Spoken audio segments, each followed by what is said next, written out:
Cool. Thank you very much. Welcome back. I hope the lunch was yummy.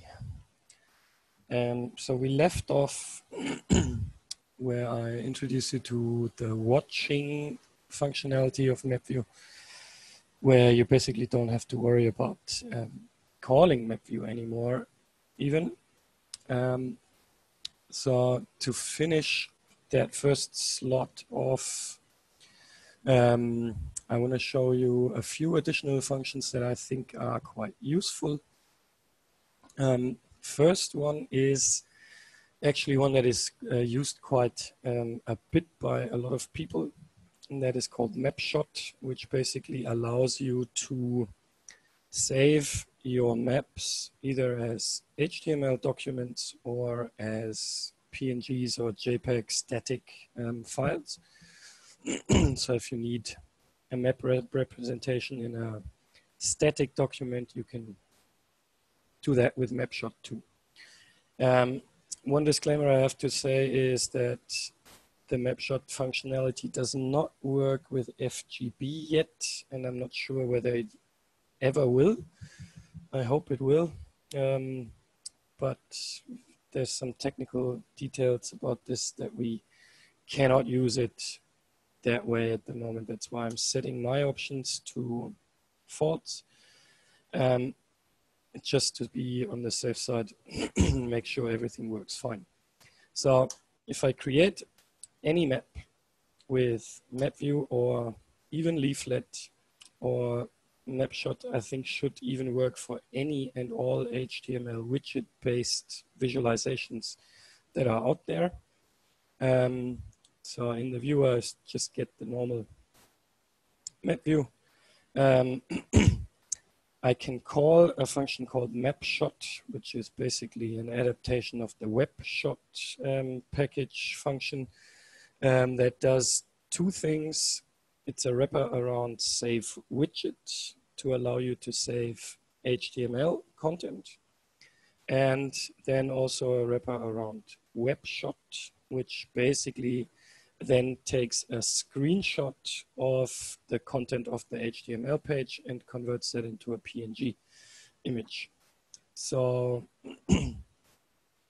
if I now call this Mapshot on the MyMap object and say the URL where I want to save this is on my desktop, and I just call it MyMap HTML, then if I then go over here and drag that over there, then we should see a HTML called MyMap. And if I open that, I can just open that in the browser just as I would directly from the console. And that makes it quite easy to just say, well, here my collaborator is the map I created, put it into a standalone HTML and just send it to them, and they can have a look at it without even having R installed. So that's one of the options. And the other one is you also have a file argument that will then save it as a static PNG file. So if I do this, that takes a little bit longer because it needs to create first the HTML and then take a screenshot of that HTML. But then we should see that here. And that is then basically just a static image of your map. Now you might realize that there are a few things missing from the map, such as the zoom to layer buttons or the scale or the layers control. The scale is debatable, I would say. The rest is only interactive functionality that you cannot use in a static plot anyway. That's why we remove this by default to just get rid of what I call map junk for a static map. We can, however, also specify what you want to remove. There's an argument called remove controls, and in this example, I'm just gonna say I only want to remove the zoom control the layers control and the home buttons. So I want to keep the scale bar because sometimes that's quite useful. So if I call that and then open that PNG again, we now see that we have this scale bar down here. Other than that, it's the same map. So that is quite a nice way, or quite a easy way of saving your work, either as a HTML interactive that you can send to your collaborators or whatever, or I don't know, use it with an iframe in your blog or whatever you want to do, or as a static image that you can then use in your publications or wherever you want, basically. Right, then we have a function that is called ViewRGB, and that is basically the interactive equivalent of raster's plot RGB function. If I turn that X1 so that, let me quickly show you what I'm talking about. This Landsat image that comes with the stars package into a raster, because ViewRGB does not currently work with stars. This is all on the plate for me to update internally, only using stars, and then this will work as well. Now what I can do is, if I have, I mean, obviously if I want to view a RGB image, I need to have at least 3 layers. So I need a raster stack, right? So, and that's what we have here. It's a raster stack with 6 layers, I think. Yeah. And now we can just call ViewRGB on that raster stack, and that will then produce a RGB image by using, by default, it's red is mapped to band 3, green to band 2, and blue to band 1. Why not the other way around? Because I'm coming from a remote sensing background, and for most of the satellite images, that is the way the blue, green, and red channels are usually 1, 2, and 3. So you have to reverse the RGB order, basically. Now, given that we have 6 bands here, we can map any band combination to this ViewRGB to get false color composites, like the classical red edge detection, where you map the near infrared band 4 to the red channel, and that's where you see vegetation stand out in bright red, basically. As I said, for stars image stacks or image collections, that does not work yet, but that will work in the near future, I promise. Furthermore, I'm not sure how useful that is for your day-to-day workflow, but MapView also allows you to view files directly from your file system. So, I mean, one scenario where I can think of this being useful is when you have a bunch of files and you don't know which one is the one you are looking for, you can just define those file paths and then just have MapView render that for you straight away. This is, and that's the nice thing about it, it is not first going via R, so it's not reading the data into R and then displaying it. It's just passing the data straight onto the browser and read it in the browser, basically. And that works not only for GeoJSON, but for every file type that GDAL can, or your installation of GDAL, I should say, that you have on your computer, can convert. So it's basically limitless, right? And then, and that's quite a nice thing, is MapView can also be used for tile folders. In case you don't know what tile folders are, it's basically if you have a huge amount of, like a really large raster data set, tiling basically means two things. You're cutting it up into small little pieces, 256 pixels by 256 pixels usually. And then also do that for different zoom layers. So that it's basically what happens with the background maps, right? These are raster maps that for each zoom layer are defined differently and get loaded dynamically depending on the zoom that you're interested in. And so MapView tries to figure out whether that is actually a valid tile scheme, and then will display those. Now that's what I'm showing here is maybe not the best example, and it's not reproducible obviously for you at home or at Wageningen in the summer school, because it's a local tile folder that I have on my machine. And that was given to me by Robin Lovelace just because he came up with the idea. Wouldn't it be nice to just have a map view pointing to a tile folder and then have that render? I don't know much about this data, but he said it's more than 1 million roads in England that is tiled up here as raster tiles, basically.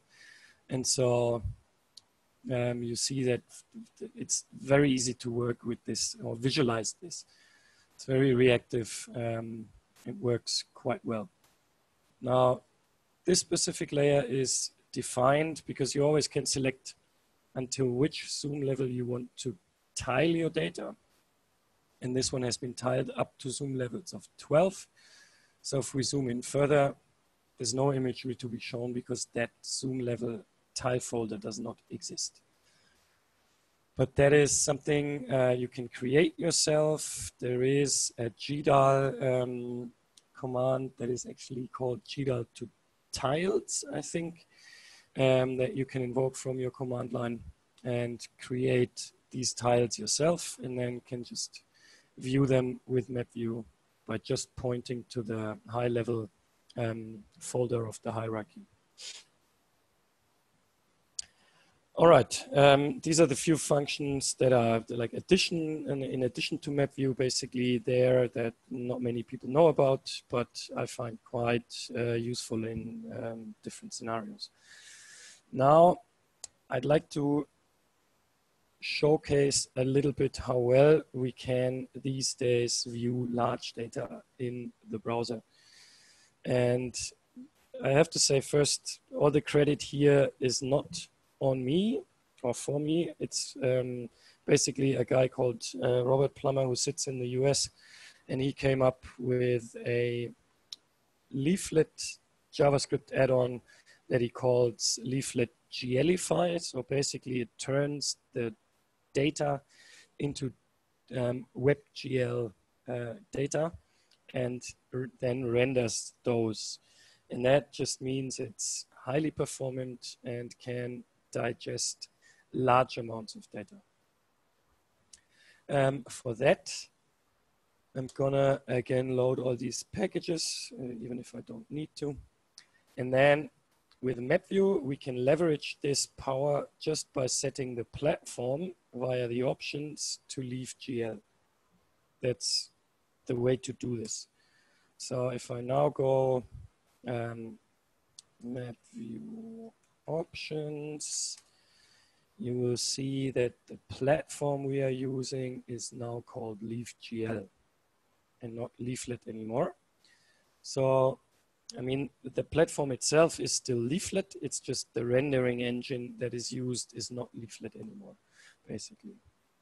And now I'm just going to show you a few examples for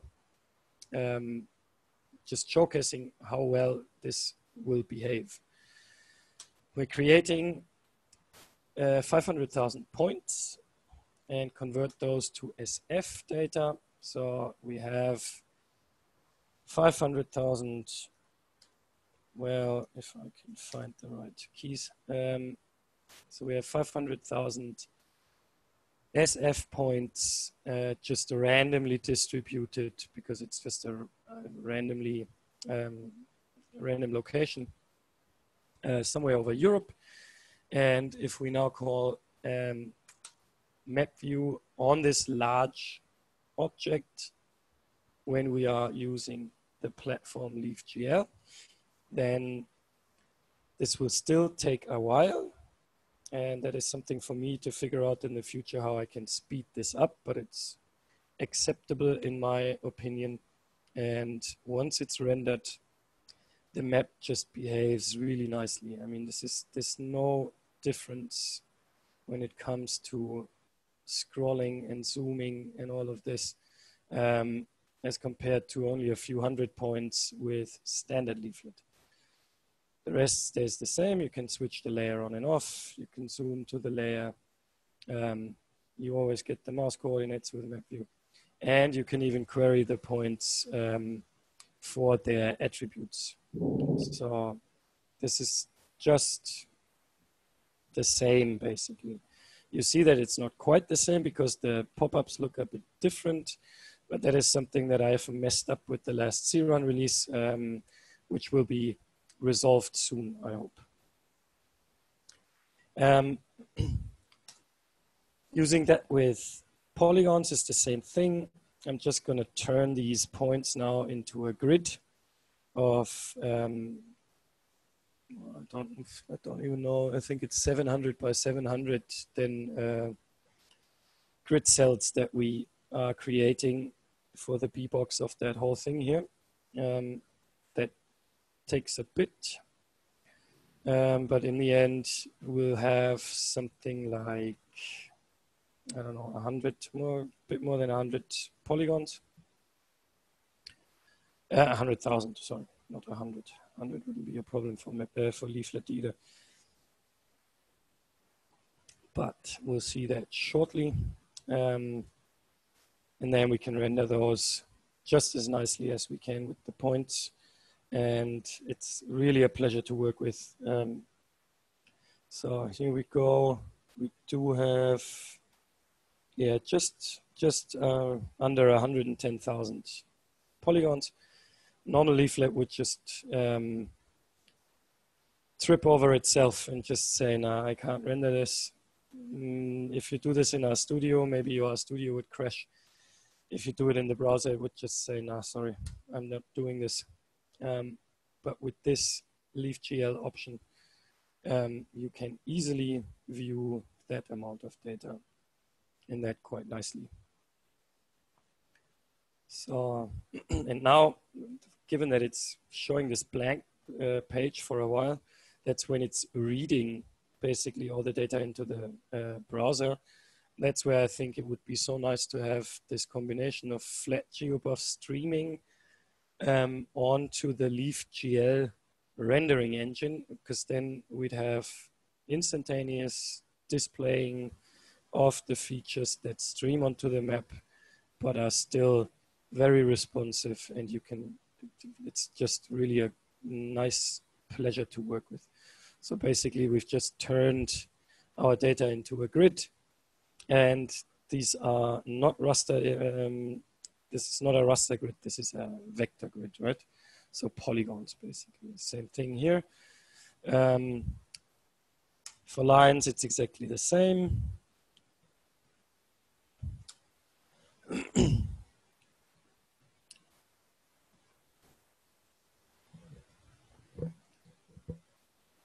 And this is so important to have as a feature, because geospatial data gets very large very quickly in my experience, and being able to just view it just as you would with a normal leaflet is just yeah, for me something that has to happen.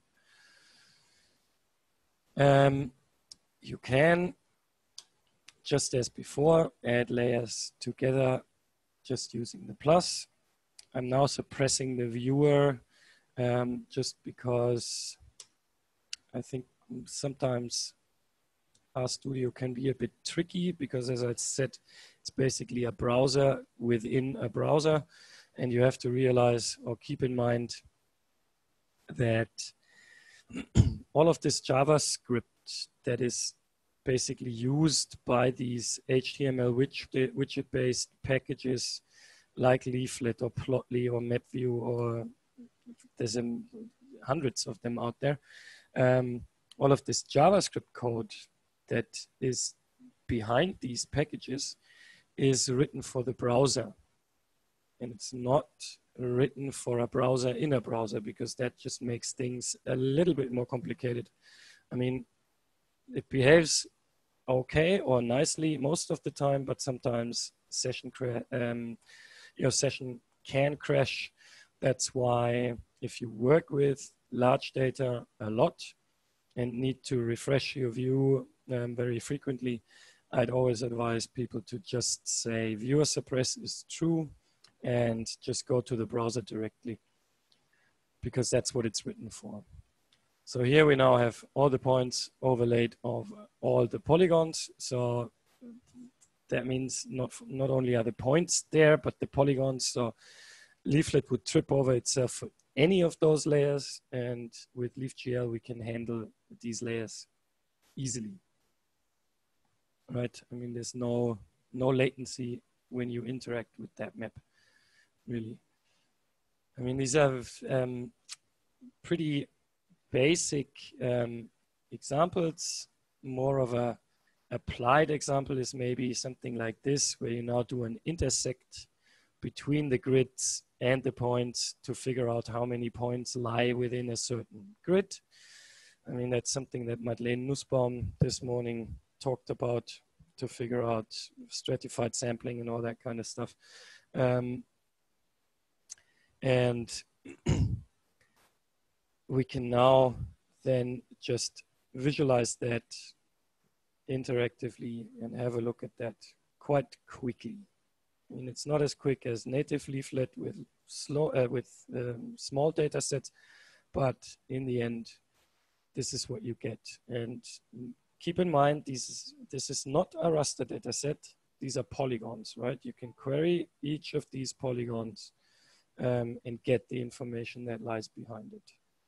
I've just turned off the outline around each of these polygons now, which basically makes it look like a raster in the end. All right.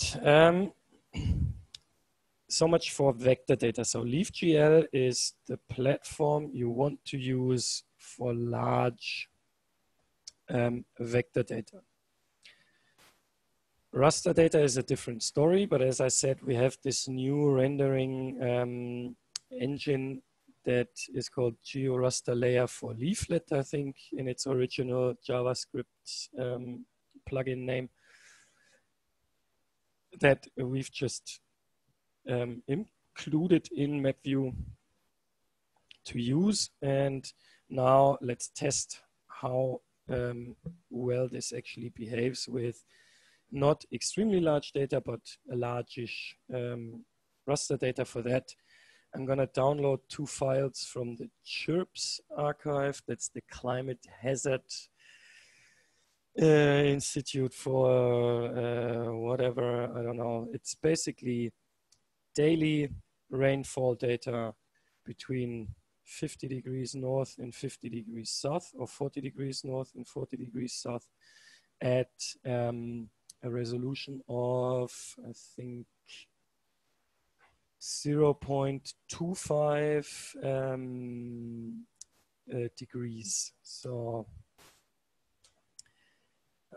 if we download this and then extract that data and read it with stars,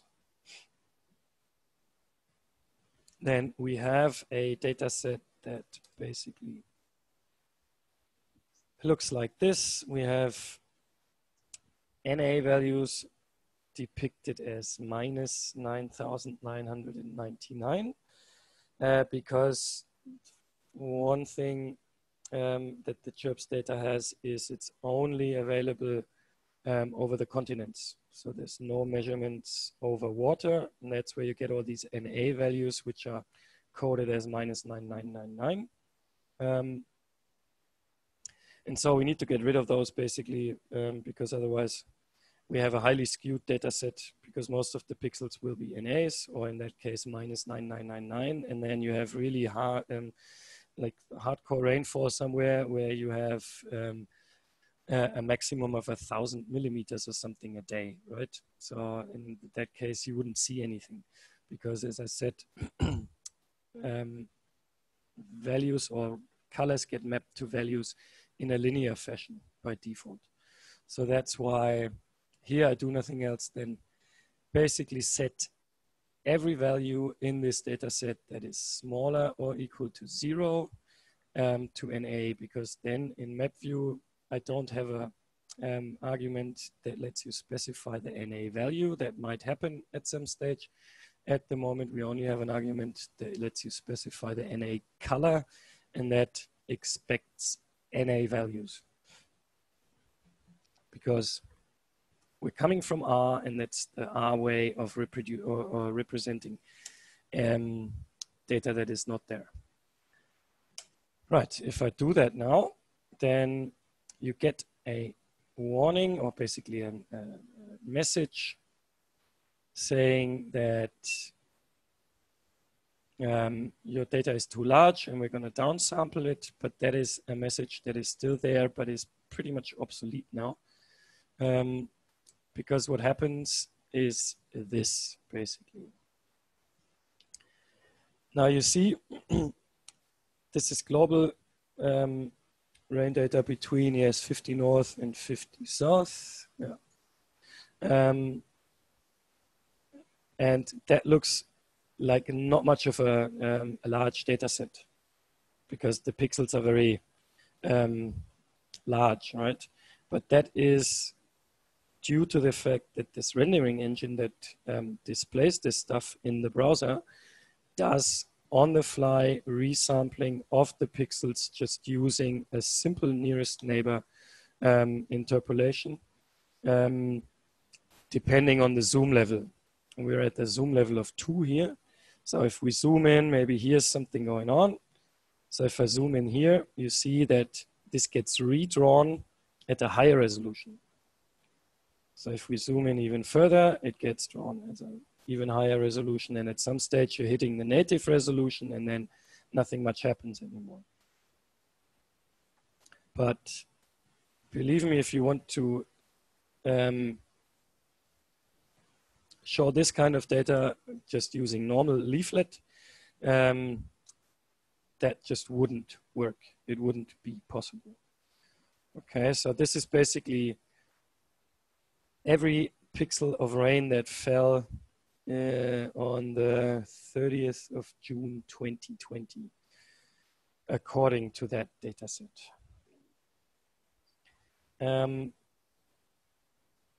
Is there anything else I want to show you here? Not really, I don't think. No. I mean, this is, oh yes,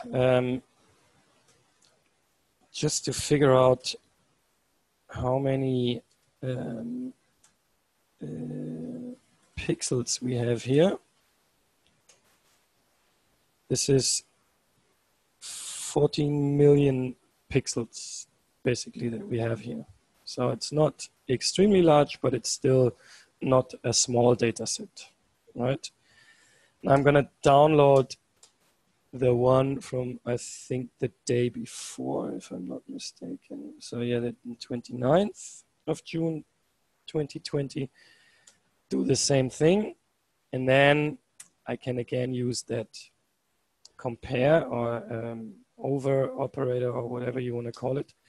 And that new engine has no problem rendering both of these raster data sets at the same time in your browser.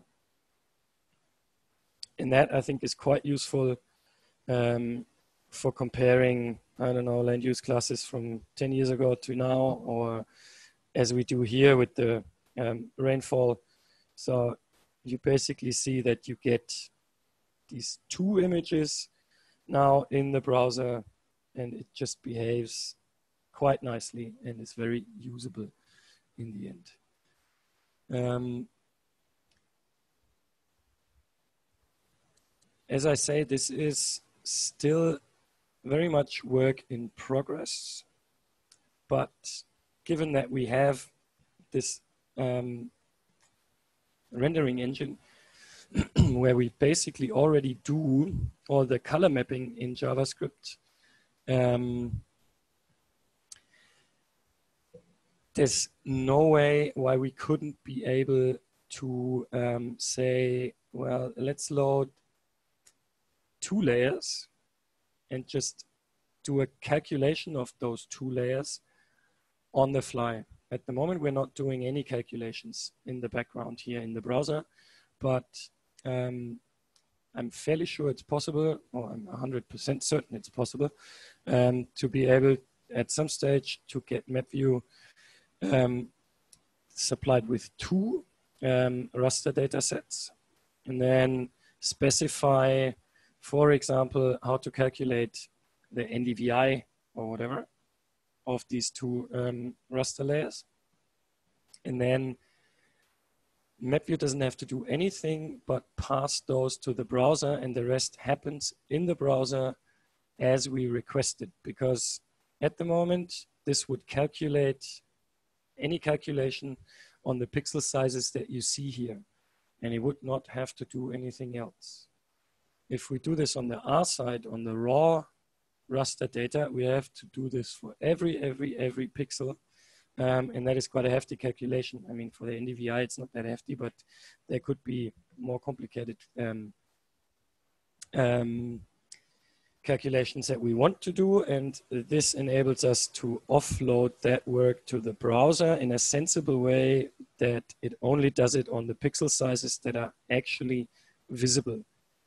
So when we zoom in, it would then recalculate the pixel size and do the new calculations of the NDVI on the new pixel sizes, which is fantastic because it means it pretty much always has to do the same calculation, or it always experiences the same calculation load as no matter what zoom level you're in, right?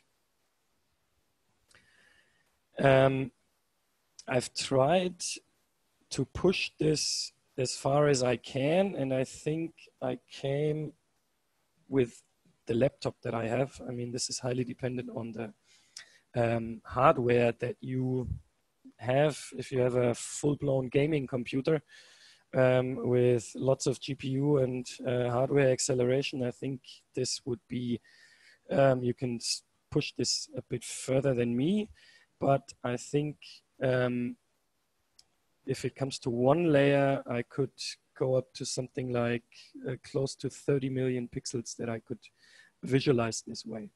I'm not sure whether that's a hard limit for my machine or if that was just something to do with the data layer that I had there, but I only did this one initial test just out of curiosity. So yeah, I think that is quite a step forward, or believe me, I've been developing MapView for quite some time now. That is a huge step forward regarding the functionality of MapView and what we can do with it. And so I'm very much looking forward to seeing what people are using this for. And so feedback is always welcome. That's basically what I'm trying to say here, I guess.